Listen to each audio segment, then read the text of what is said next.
أشاد الحارس الدولي المصري السابق عصام الحضري بالدولي المغربي ياسين بونو حامي عرين الهلال السعودي والمنتخب المغربي. وقال الحضري في تصريحات لشبكة قنوات أساس السعودية: بونو أخي وحبيبي، وقد بارك لي على تأهل منتخب سوريا في كأس آسيا.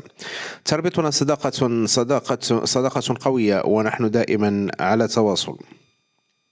وأضاف: بونو هو من أفضل حراس المرمى في العالم وليس فقط في القارة الإفريقية. وعند سؤاله عن الأفضل بينه وبين ياسين بونو، رد الحضري ضحكا: أعتذر لك يا بونو، ولكن الحضري هو الأفضل.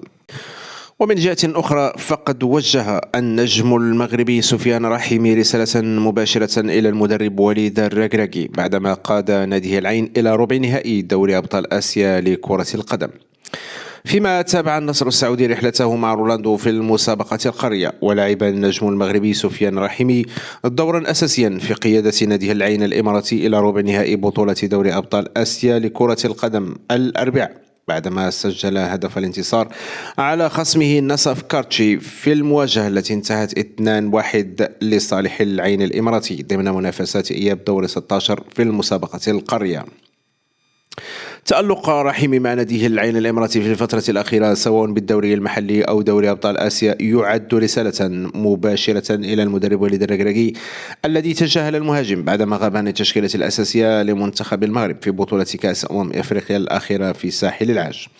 وتلقى المدرب وليد الركراكي المدير الفني لمنتخب المغرب الانتقادات من قبل الجماهير الرياضية في المملكة بسبب عدم تواجد سفيان رحيمي في التشكيلة الأساسية التي شاركت في كأس أفريقيا لكرة القدم الأخيرة في ساحل العاج، رغم أن المهاجم يعد أحد أهم العناصر الرئيسية مع ناديه العين ويحرز الأهداف في شباك منافسيه.